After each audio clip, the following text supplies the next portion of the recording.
Hello, hello, and welcome to Women Crush Wednesday. This is the day where I'm going to be having a guest on our YouTube channel, and we're going to be crushing some of the previous limiting beliefs, thought processes, and just absolute horrible systems that we have set up for ourselves in this day and age. We are going to be working together to teach you new ways to overcome all of these challenges and make it so that you can live a life of connection, authenticity, and shining with the most ease and lovable experience possible. Today, our guest on this podcast, her name is Hannah. She is the founder of The Female Creative.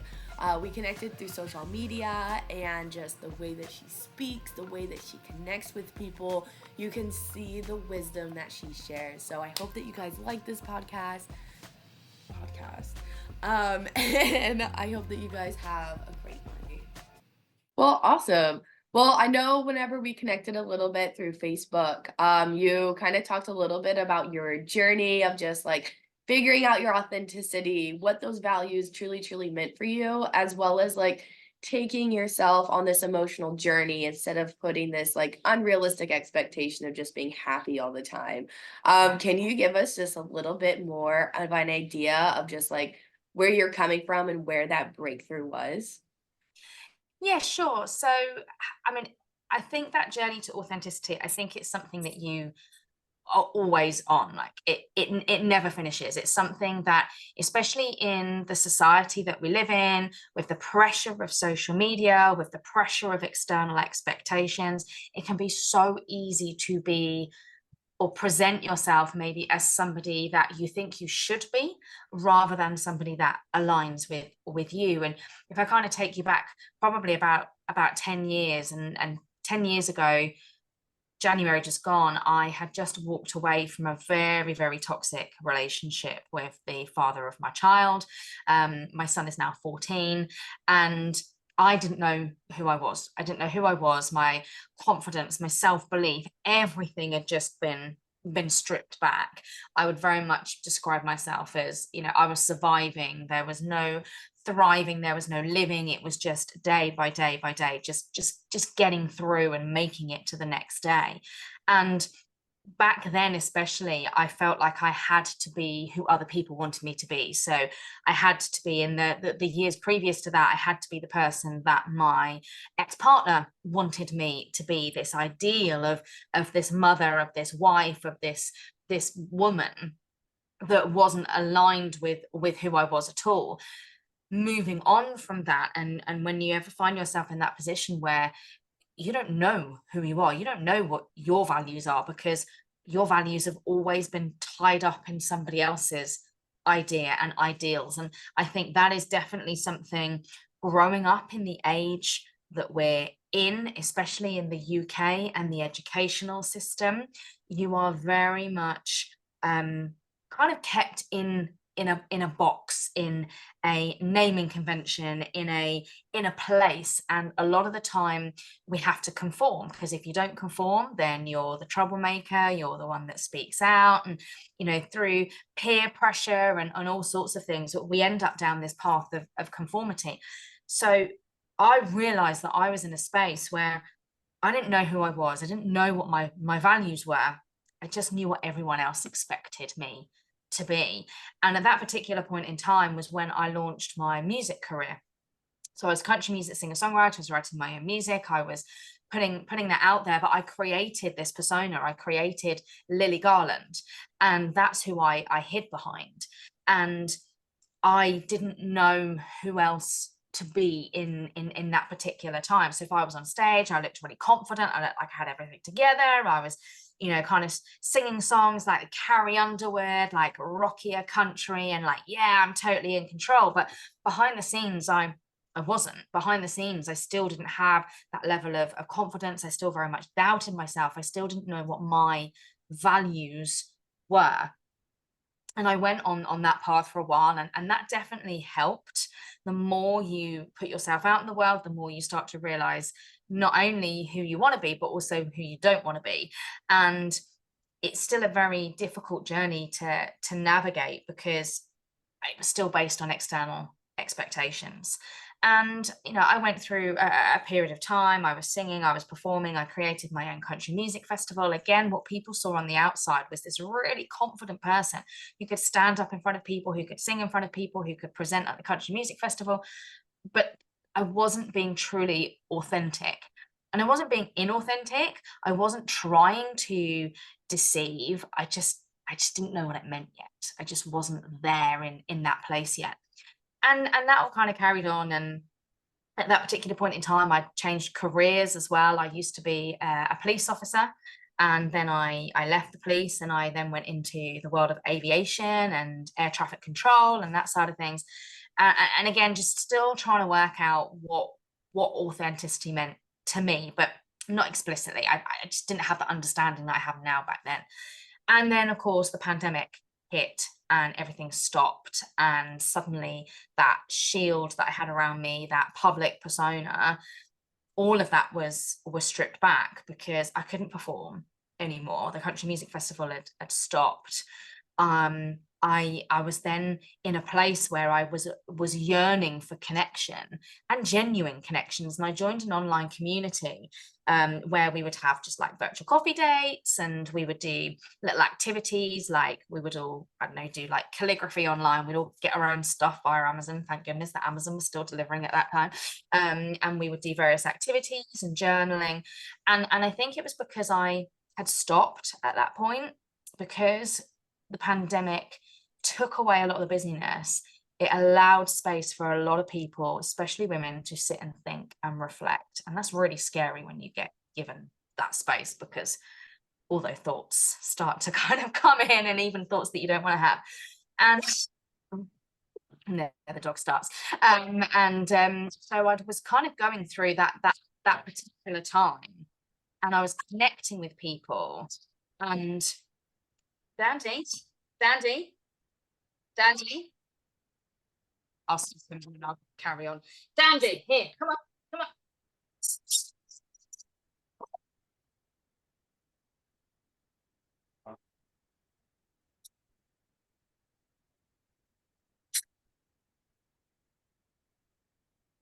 It's typical. Somebody knocked at the door, and then he's like, when I kind of got to that particular time, I realized that people were wanting to connect with me for me. They were wanting to find out about me. They were wanting to find out about my story. They were wanting to hear about my experiences, and not me as Lily Garland, not me with any front or anything like that on, but just me. And I realized that I didn't have to be somebody that I wasn't. I didn't have to put on a mask. I could be vulnerable. I could share some of the experiences that I'd been through and not feel judged. And that was a huge turning point for me, because I think that was the first time I'd ever been in an environment where that was the case, where I felt that people saw me. And that's where the Female Creative kind of came around. That space gave me time to realize that I had another business idea that I could explore, that I could help other women in business. And to do that, I had to be authentic. I had to be able to be vulnerable. Now, just because I knew that doesn't mean that I fully enacted that, because I think it is really difficult. It is really difficult to be vulnerable in a balanced way. I think it is difficult to be authentic when you are so there's always going to be so much feedback. There's always going to be so much, so many pieces of advice and other people's narratives. And I would say it probably took me until about a year ago to realize that I had the power, that other people's narratives didn't have to change my values, didn't have to change how I was presenting myself. And I think because especially during COVID, a lot of people were online, social media exploded, and people weren't being authentic on social media. And I admit I wasn't being authentic on social media. I was putting that perfect perception across. I was using the filters. I was taking all these glamorous selfies and things like that. Whereas, behind the scenes, my music had stopped. I was in a space of rediscovering myself again, because the pandemic opened up all of that thinking time and that thinking space. And I also started to realize that those people that weren't authentic, often, like I had been, were probably carrying some pain. And actually, I think people started to realize, I think people started to see that perfect persona just wasn't realistic, but also that wasn't who they wanted to connect to. That wasn't who they wanted to aspire to, because it felt like it just didn't align. And for me, over the last year, it has really been about really digging deep and having that internal narrative of how do I want to come across? What's the impact I want to leave? What is the impression I want to have on people? And how can I then behave in a way that embodies that and stay true to my values? And when I do get feedback, when I do get people's opinions, when I do start to feel the comparisonitis creep in, because everybody does, it doesn't matter where you are in your journey, you see things, you start to compare, that naughty little voice in your head starts to come in. I don't think that ever goes away. I think what we can develop is that ability to quieten that voice and quieten that comparison much, much quicker. And I realized that I had the power to do that. And I started then sharing more of my story. I started to share not only the ups, not only the successes, but also the downs. And that's when I realized that I connected with people more, when I shared it all. And it was sharing a vulnerability, but that fine line between sharing a vulnerability but not oversharing. Like, there's still a lot of stuff that I keep back. That's not me being inauthentic, that's me having boundaries in place. And I think that is the careful balance, having your boundaries, being authentic, but also doing it in a way that feels right to you. Because if it doesn't feel right, you're not being authentic, right? Right, definitely. So yeah, so I think, does that answer the question?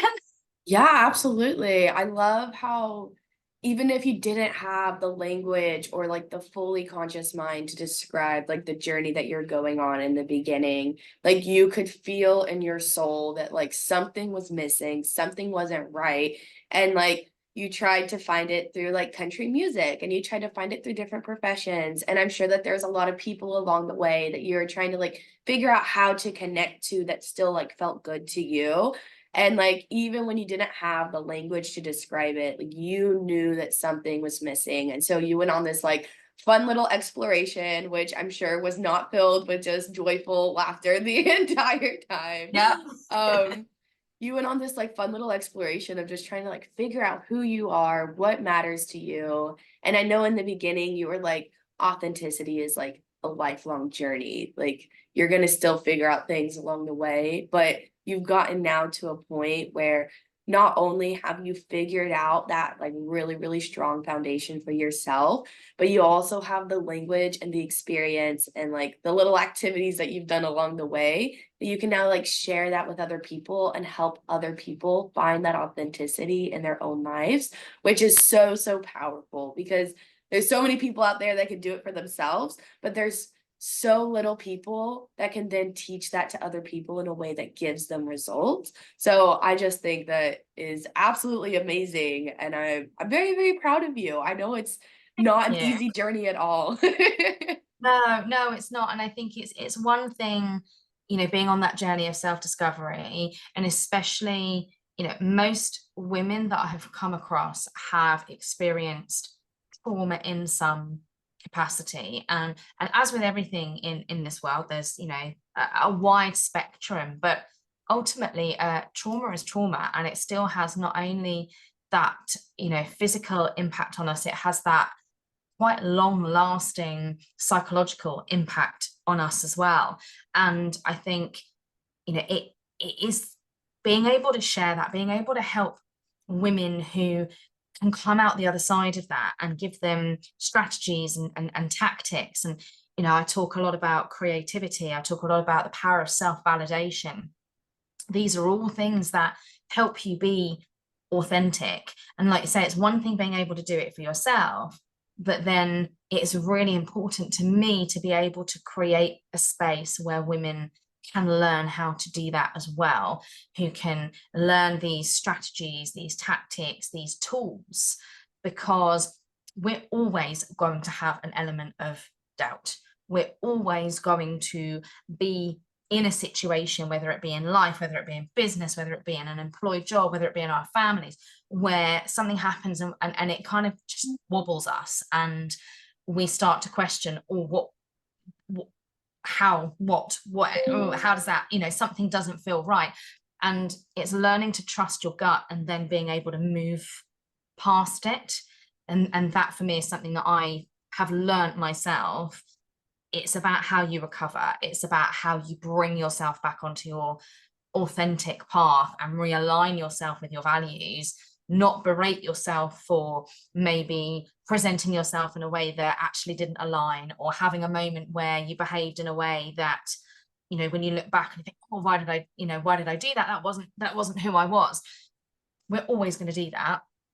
The skill and the power is then being able to recover from that and move on and get yourself back on that authentic pathway.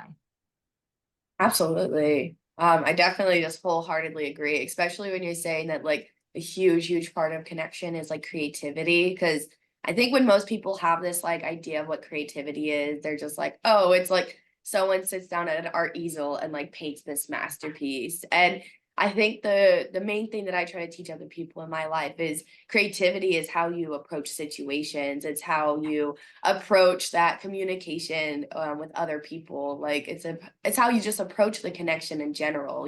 Like maybe some people have that connection through art, and that's really beautiful in their paintings. But maybe somebody else has it through teaching. Maybe somebody else has it through just all of their friends and throwing huge parties for them. And that creative process looks so different for everybody, but at the foundation, everybody has it. And the more they can tap into that, the better their connection for themselves and the people around them. So I love that so much. And that, I agree with that so much. And it's so wonderful to kind of hear somebody else talk about it in that way, because even 5 years ago, it was only because I was having a conversation with kind of like a mentor at the time. I thought my creativity was wrapped up in music. And if I stepped away from the music, I didn't have any creativity. Like that's where my creativity sat. And it was this conversation with her that made me question it. I wasn't there yet. I didn't think I was creative, but it made me question. It made me dig a little bit deeper. It made me think, am I creative? Because I can't draw. I can't really paint.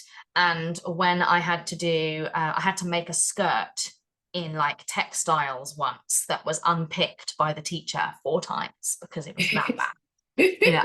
I've never been able, I'm not somebody who takes enjoyment in doing traditional creative activities. And again, I think that's why, when I kind of then go back to childhood, again, creativity was decided for us.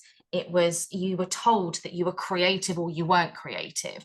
And what I've come to learn is exactly as you're saying, creativity comes from our thought, which then transfers to our action.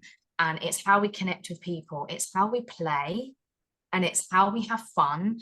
And it's how we take time away from the daily grind and the pressures that we have. And I think that is really important. Quite often when people are not feeling authentic, or when people don't feel aligned, and I work with a lot of businesses who come to me and say something's not feeling right, and it's because they're not taking time for creativity.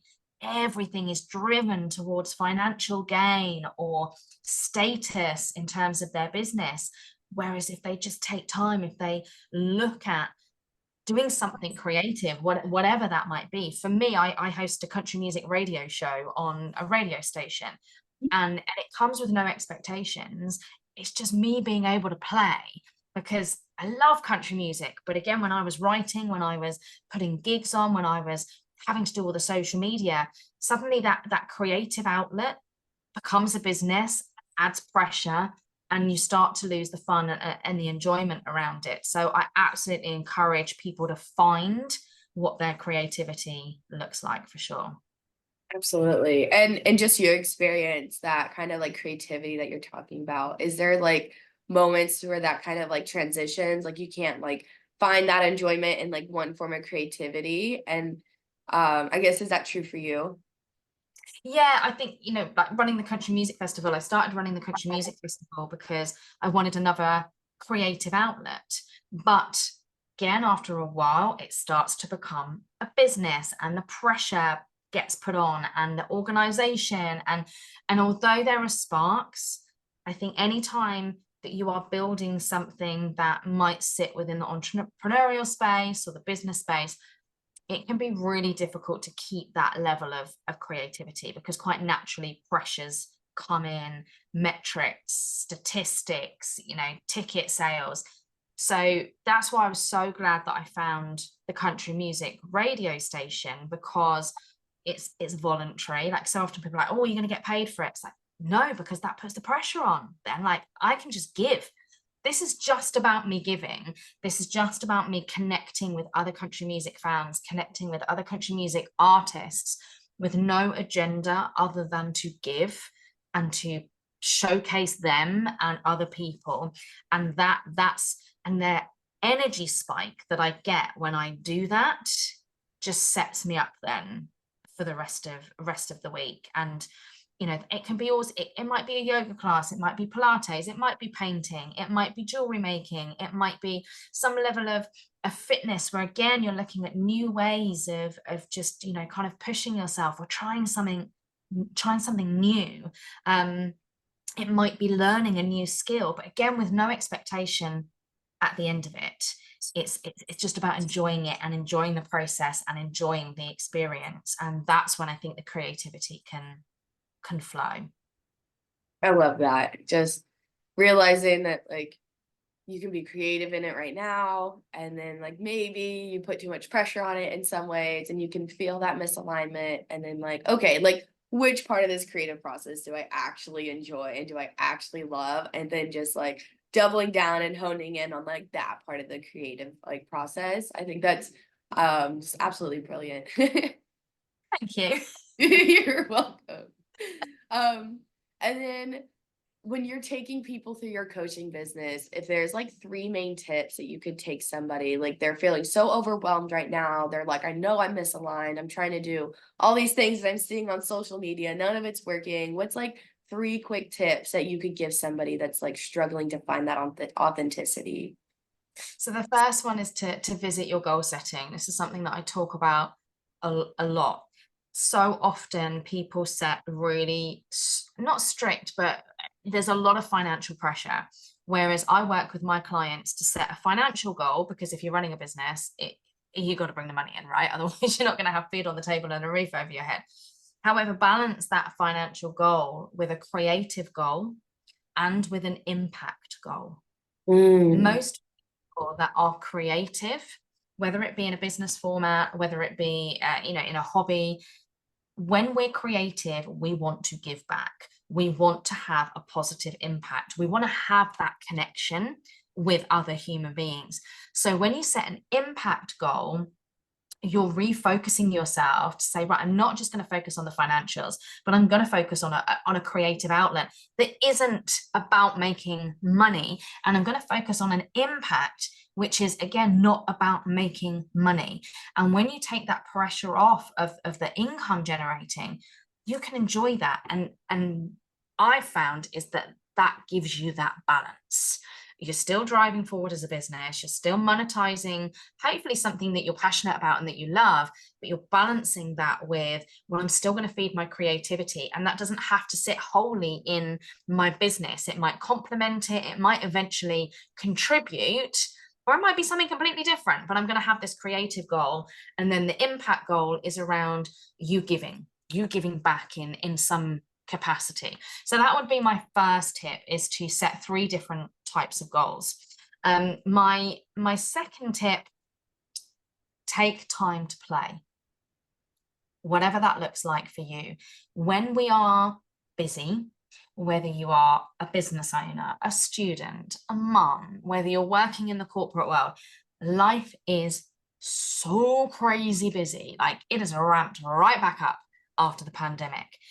And we don't take time out because we feel guilty for not doing the things that you need to be doing. You feel guilty for not driving the income into your business. You feel guilty for not studying for that next test. You feel guilty because you still need to go do the food shop.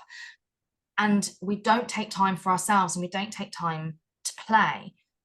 But for me, when I take that time out, even if it's just walking the dog, because you're playing, we chase the pigeons, we run around the block, sniffing I don't sniff in the daffodils, actually, my dog sniffs. But even when you're doing things like that, you're taking some time to play. That's when I have my best ideas.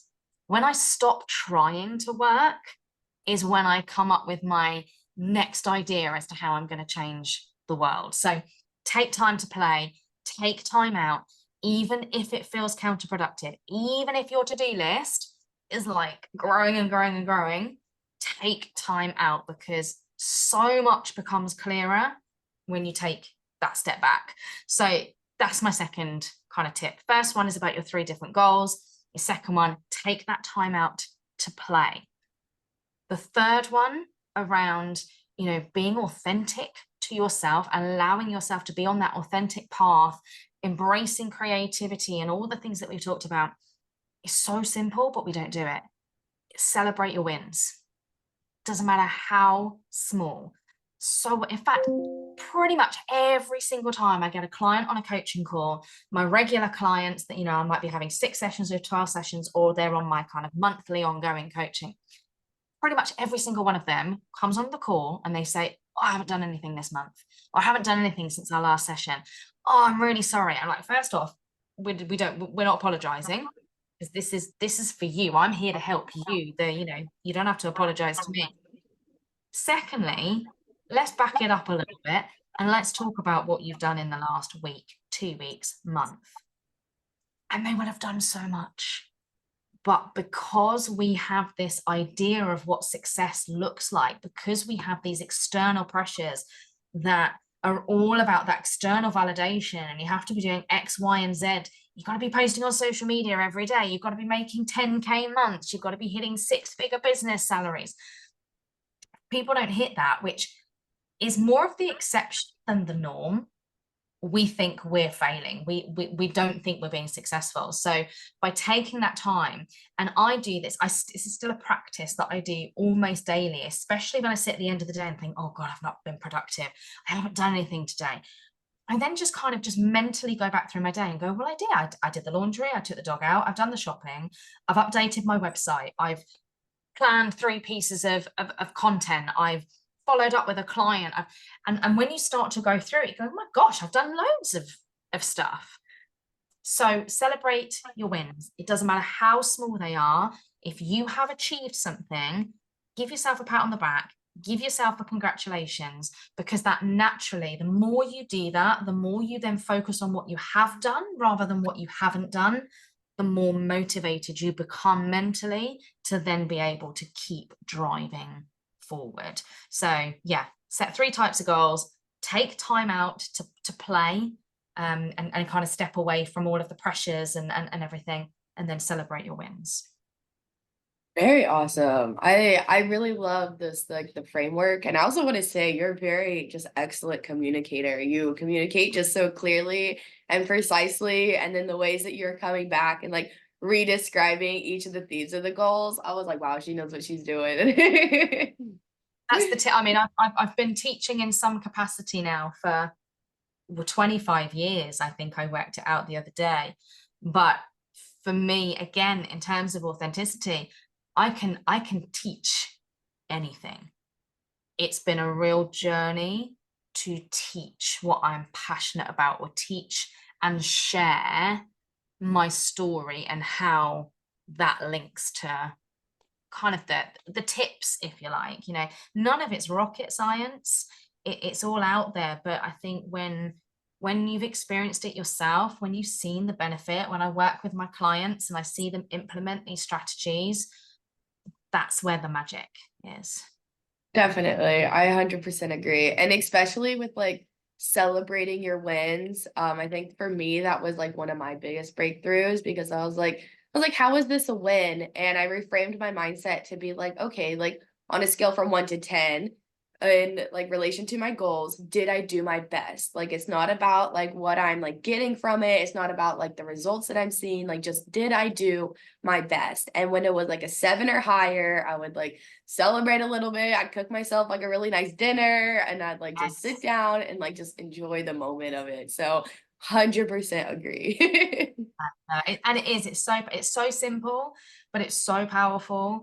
And I think if you spoke to the very majority, like the majority of people, if they've really thought about it, they don't. They focus on what they haven't done rather than what they have done. And that's why I like my goal setting. And I have a whole methodology and a whole framework that supports the goal setting.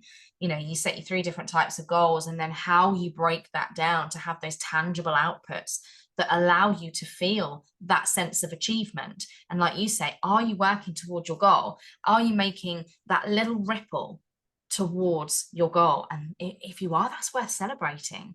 And even if you aren't, even if something has happened that day, you're not having a great day, you might not be feeling, 100%, you still got up, you've still done something, you've still communicated or connected, you still, I say, even if it's down to you've done the laundry, which is not an easy task. It's No, really not at all. so, it's about celebrating all of the things that you've achieved and being compassionate to yourself. There are going to be some days where you are going to smash it and you're going to get to the end of the day and you're going to feel on top of the world. There's going to be other days where you're really questioning, you're questioning your purpose, you're questioning your direction, you're questioning, again, who you are. And that's the riding of the highs and lows. That's where the recovery comes into it. And be compassionate with yourself. Know that you're not going to be on top of the world 100% all the time. And that's okay. That's fine. Have your dip. Sometimes you might need a little pity party. Go for it. But bring yourself back up when you're ready, and then, keep driving forward. And when you do that, that's a win. When you feel really bad one day, but you just do one little thing off your to-do list, or the next day, you give yourself a bit of a pep talk and you go for it and you go and achieve something. It's a huge win. And I don't think we celebrate that enough. 100% agree. And I feel like I could sit here and talk to you all day. I just love just the journey that you've been on and everything that you've learned from it. Because I'm still figuring out some of those truths that you're speaking myself, but so much of that just resonated with me. So I just really, really appreciate you being on here with me. Oh no, thank you for inviting and just giving me again that safe space to be able to share with you. It's been really lovely chatting to you.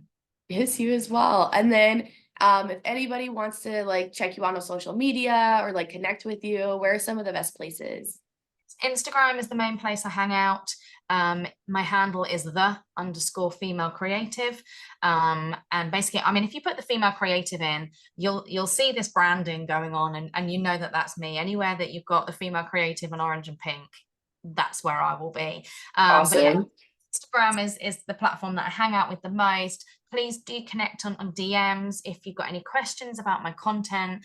And then I've got my website, which is thefemalecreative.co.uk, which has got all the ways you can work with me, blogs, various media articles where I've kind of got top tips and things like that. To be fair, that's on my to-do list to update all of my pages to make sure the most recent stuff is on there. But yeah, reach out, connect, say hi.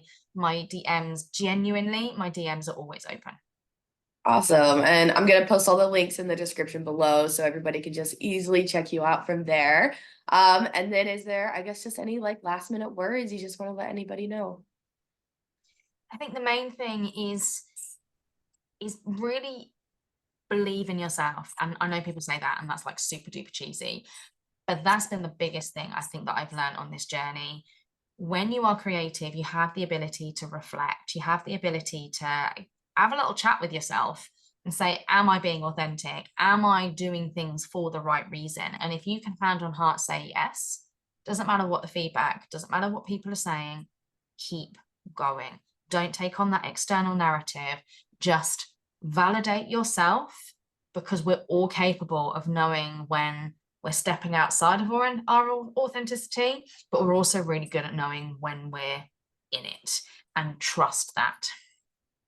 Awesome. Well, thank you again for just sharing all of your just wonderful knowledge that you've learned over the last couple years. I hope that you enjoy the rest of your afternoon. And if you want to feel free to reach out in the meantime, definitely feel free to. But we'll chat later. Amazing. Thank you so, so much. Yes, thank you, Miss Hannah. I'll see you later. Bye. Wasn't Hannah just incredible? It was such an honor speaking with her. I felt such an immense connection and just great vibes from her. I felt like I could just like talk to her all day long and then we wouldn't run out of like fuel to talk about. So it's just an amazing experience. If you're looking for more ways to connect with Hannah yourself, click the links in my bio. I posted her Instagram, I posted her Facebook, I also posted her website. Forgot the name of it for a second. As you heard her say, her DMs are always open. If you have any questions about connection or authenticity or just like how to reconnect with yourself so that you can like stop feeling so overwhelmed and actually like set those good goals, find the time to play, create the time to play, don't find it, create it. And then also just making sure that you have time to celebrate all of those little wins. Connect with her through social media, DM her on Instagram, or if you're looking for a coach, I think her coaching page is still open, so definitely check out her website. Make sure to click the follow and share button. Sorry, this is still sometimes just weird for me. Make sure to subscribe to the channel if you are looking for more ways to crush those limiting beliefs and find new ways to shine. But until next time, I'll see you guys later. Peace.